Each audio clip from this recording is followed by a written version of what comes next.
What's good, YouTube? It's your boy D-Rip. Hey, today we got another special video. Today we're gonna be reacting to disrespectful WWE moments. Oh, disrespectful WWE moments. First time come across channel, make sure you hit that thumbs up. Make sure y'all subscribe because we're almost at 5K, and the goal is to hit 5K before New Year's. And I know y'all can help your boy out and get there. But look, anything you want me to react to in particular, let me know down below in the comments.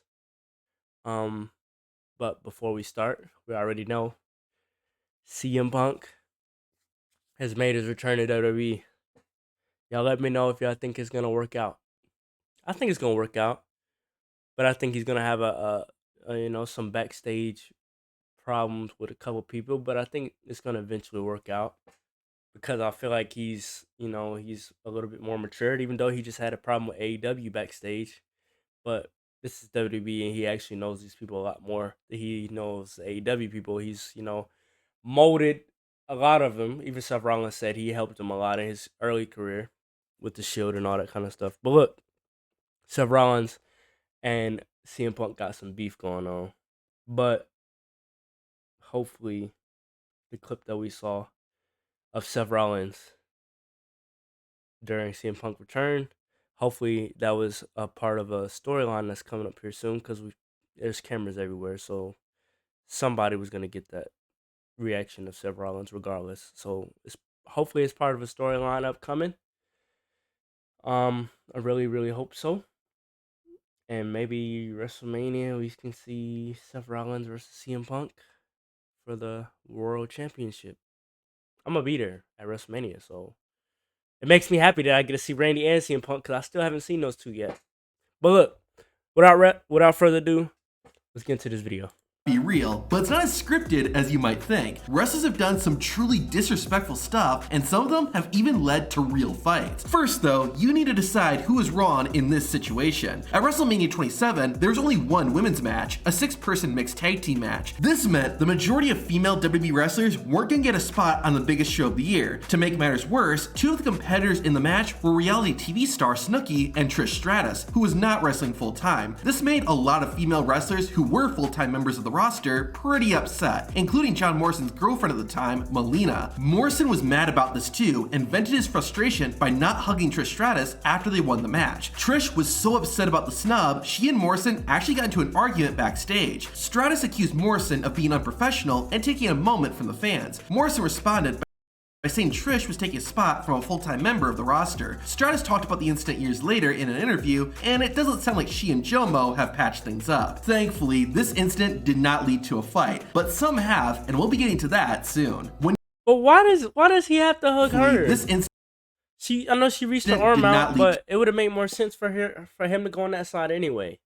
It would have made more sense for him to be on that side than be on her side. So I don't see what the issue is. I mean, she reached her arm out. That's like me put my hand out to shake. I cannot talk. I'm sorry. All right.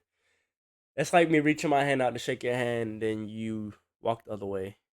That's kind of what this is. Or maybe he wasn't paying attention and it just happened to a fight, but some have, and we'll be getting to that soon. When your name is Brock Lesnar, there are a lot of things you can get away with that most people can't. One is disrespecting your boss. Towards the end of Brock Lesnar's first run in WWE, the Beast was beaten up, tired, and did not want to be wrestling anymore. Lesnar informed Vince McMahon he was leaving just days before WrestleMania 20. McMahon was not happy about this and changed Brock Lesnar's match. The original plan was for Brock Lesnar to beat Goldberg in 30 seconds. However, once Brock said he was quitting, McMahon had the match changed and Goldberg beat Lesnar. After the match, the Beast looked straight into the camera and gave it 2 middle fingers, which were directed at Vince. Despite telling McMahon to go fudge himself, Brock Lesnar returned to WWE in 2012, where the Beast would dish out more disrespect. The August 11th, 2014 episode of Raw was a big deal, since it featured Hulk Hogan's birthday celebration. However, the party was interrupted by Brock Lesnar. This was all part of the script. What wasn't was what Brock said to Hulk Hogan.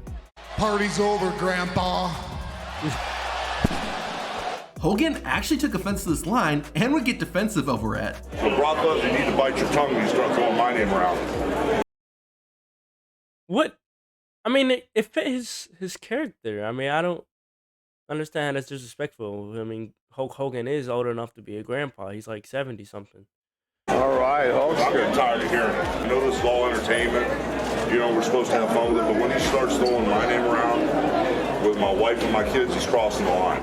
All he said was grandpa. He didn't say anything about your name. Brock Lesnar can get away with all this, but most WWE wrestlers cannot. One wrestler slightly disrespected Vince McMahon and nearly got fired. In 2016, Daniel Bryan officially announced his retirement from wrestling. The February 8th episode of Raw ended with Bryan giving a farewell speech. Afterward, the WWE roster came out and gave Daniel a standing ovation. Vince and Stephanie McMahon were on stage, but as they were leaving, Titus O'Neil grabbed Vince so Stephanie could go first, causing the chairman of WWE to nearly fall. Vince shoved O'Neil in response, but it got much worse for Titus. McMahon felt that Titus O'Neil was being disrespectful and was ready to fire him. However, McMahon was talked out of it. Instead, Titus O'Neil was given a 60-day suspension. Due to the timing, Titus missed WrestleMania, which is the biggest payday for a WWE wrestler. McMahon did get slightly physical with Titus, but other incidents have caused entire fights to break out. Don't worry, we're gonna get to that soon. Using a real-life I do want to know why Titus did grab his arm. I mean, I don't know, Tap Out be pulling some stuff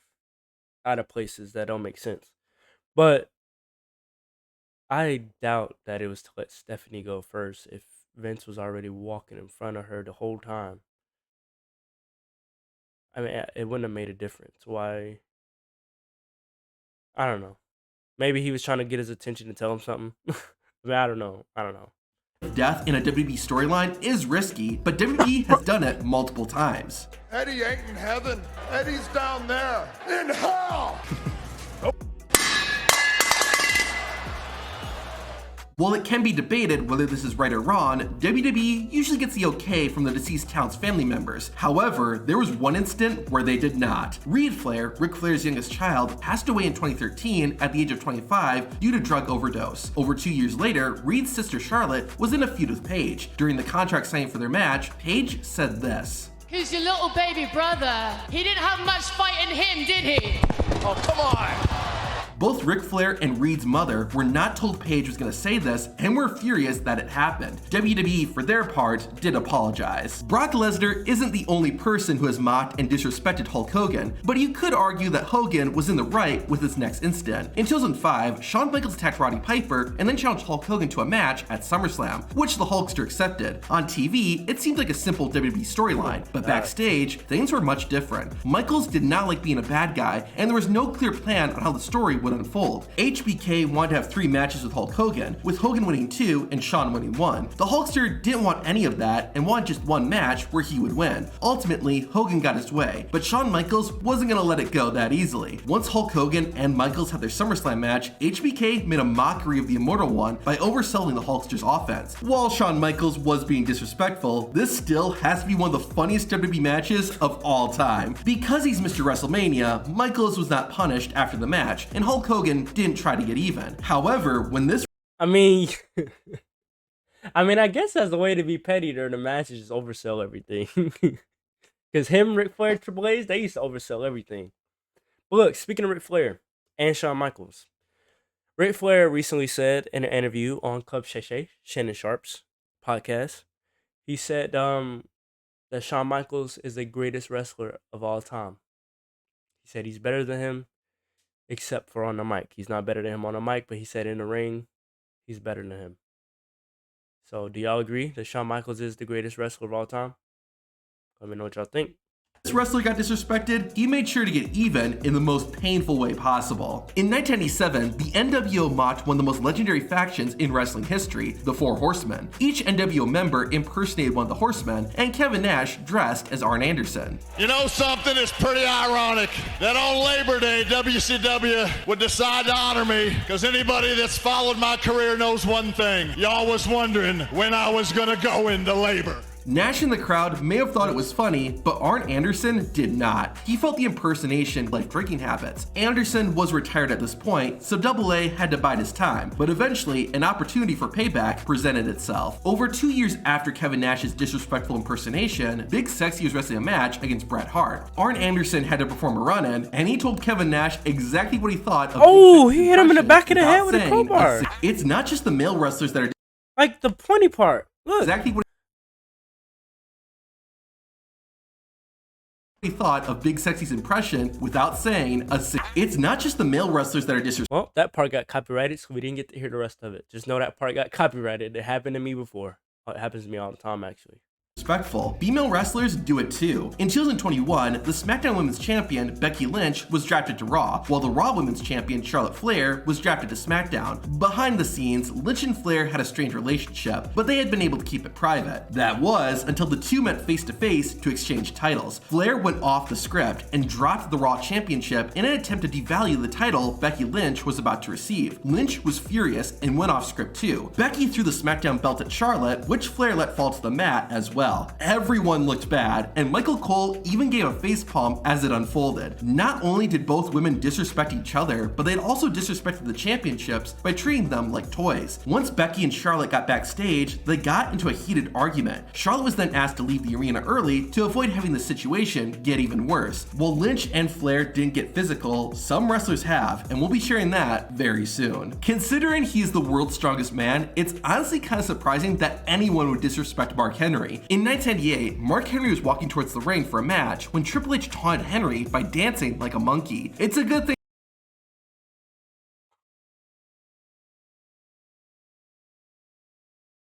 I really do think Triple H is racist. If he's not now, he definitely used to be.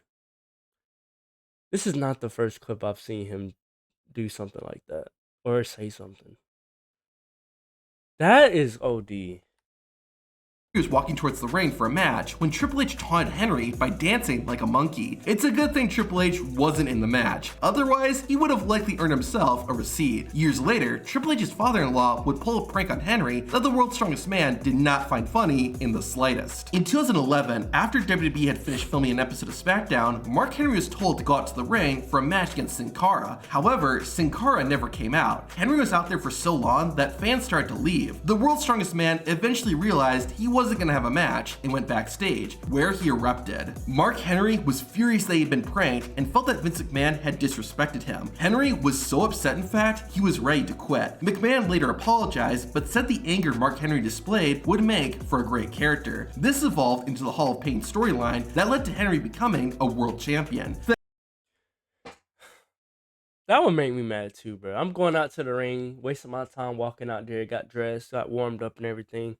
I walk out to the ring just for me not even to have a match, just to stand there and people start like yelling all kind of crazy stuff at me.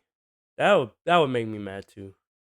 I guess it worked out, but still, that's Thankfully, Vince McMahon was not backstage because Henry may have gotten into a fight. Unfortunately, that's what happened during this next incident. An unwritten rule amongst WWE wrestlers is not to use someone else's moves unless you have permission. The Great Khali either didn't know this or chose to ignore it, and it got him in trouble. Not long after Khali debuted in WWE, he started butting heads with another giant, The Big Show. The two did not get along backstage, and this reached a breaking point during a show in Puerto Rico. During the event, Khali shushed the crowd and gave his opponent a chop across the chest. Big Show was irate because that was his signature move. Show confronted the Great Khali backstage, and what started as an argument turned into a fight. Big Show threw the first punch, but Khali got him right back. The Giants kept fighting as a crowd of wrestlers swarmed around them. In the chaos, Big Show tripped over a chair and fell to the floor, which brought an end to the brawl. Not only did Big Show lose the fight, but he had to apologize to Khali, which the Indian Giant accepted. Despite losing to the Great Khali, Big Show is legitimately strong. To see him destroy a WWE arena. I already reacted to that video of him destroying the arena. I got a video of that already, of arenas being destroyed. I also have a video of the Great Khali before he joined WWE, and he looks like he was in a lot better shape before he joined WWE versus this. Like Right he's back. in much better shape before he joined WWE, and you'll see it here on the screen. Make sure I go tap into that video. But hey, like I always say, like the video, subscribe if you're new. It's your boy D-Rib, man.